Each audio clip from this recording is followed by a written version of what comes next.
আসসালামু আলাইকুম, back to my channel Rupsina কিচেনে আপনাদের সবাইকে স্বাগতম। আমার আজকের রেসিপি হচ্ছে আলু পুরি। বিকেলের নাস্তার জন্য যদি সহজ কিছু ভেবে থাকেন তাহলে এই আলু পুরিটা বানাতে পারেন। এভাবে আলু পুরি বানালে অনেক বেশি ফুলকো হবে। চলুন তাহলে রেসিপিটা দেখে নেওয়া যাক। আলু পুরি বানানোর জন্য প্রথমে নিয়ে নিচ্ছি 2 কাপ ময়দা, দিয়ে দিচ্ছি স্বাদ মতো লবণ, দিয়ে দিচ্ছি 2 টেবিল চামচ পরিমাণে সাদা তেল।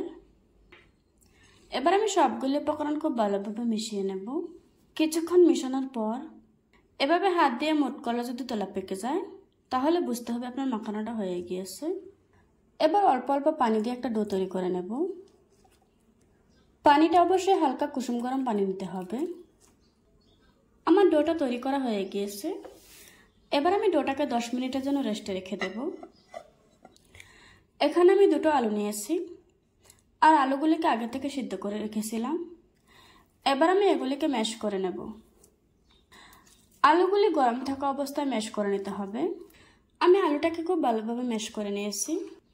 এখন দিয়ে দিচ্ছি কিছু পেঁয়াজ বেরেস্তা, আর দিয়ে দিচ্ছি 1 চা চামচ চিলি ফ্লেক্স, দিয়ে দিচ্ছি কিছু ধনেপাতা কুচি, তারপর দিয়ে দিচ্ছি পরিমাণ মতো লবণ। লবণটা একটু বুঝে দিবেন, কারণ আমরা আগে যে ডোটা মাখিয়েছিলাম ওইটাতে লবণ দিয়ে আছে। তারপর দিয়ে দিচ্ছি 1/2 চা চামচ চাট মশলা। এবার আমি সবগুলো উপকরণ খুব ভালোভাবে মিশিয়ে নেব। আলু পুরি বানানোর জন্য আলুর পুরটা রেডি হয়ে গিয়েছে, আর আলুর পুরটাকে আমি এরকম বলের মতো করে বানিয়ে নিয়েছি। এখন এটাকে একটা সাইডে রেখে দেব। ফিরে এলাম 10 মিনিট পর। এবার আমি ছোট ছোট লেচি কেটে নেব। এভাবে করে আজকে আমি সবগুলি লেচি কেটে নেব। আমার সবগুলি লেচি বানানো হয়ে গিয়েছে। এবার আমি পুরি বেলে নেব। বড়ের উপর একটা লেচি নিয়ে নিচ্ছি, তারপর এরকম হালকা হাতে বেলে নিচ্ছি। এখন আমি রুটিটাকে হাতে নিয়ে নিচ্ছি, তারপর মাছ বরাবর পুর দিয়ে দিচ্ছি।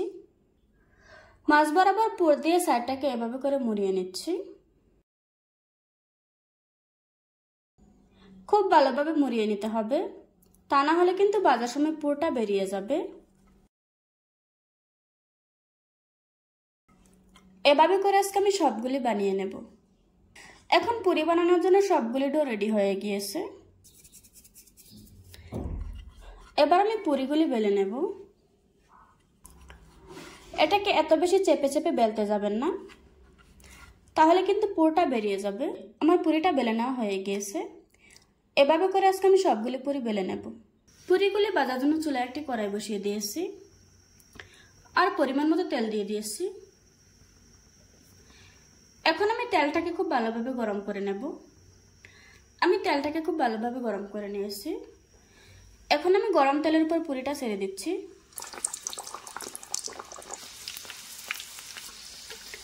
তারপর পুরির উপরে এভাবে করে গরম তেলটা দিয়ে দিতে হবে, তাহলে দেখবেন পুরিটা খুব সুন্দরভাবে ফুলে উঠবে। তারপর উল্টিয়ে পাল্টে আমি পুরিগুলি ভেজে নেব। দেখতেই পাচ্ছেন আমার পুরিটা খুব সুন্দরভাবে ফুলে উঠেছে। এবার আমি তেল ঝরিয়ে একটা প্লেটে তুলে নেব। দেখুন বন্ধুরা, আমার আলু পুরিগুলো বানানো হয়ে গিয়েছে। একটা ছিঁড়ে আপনাদের সাথে শেয়ার করছি। দেখতেই পাচ্ছেন ভিতরটা খুব সুন্দর হয়েছে। আশা করছি আজকের এই সহজ রেসিপিটা আপনাদের কাছে ভালো লাগবে। ভালো লাগলে আমার চ্যানেলটা সাবস্ক্রাইব করে পাশে থাকা বেল বাটনটি অন করে রাখবেন। আবারও কথা হচ্ছে নতুন কোনো ভিডিওতে। ততক্ষণ সুস্থ থাকবেন, ভালো থাকবেন। আল্লাহ হাফেজ।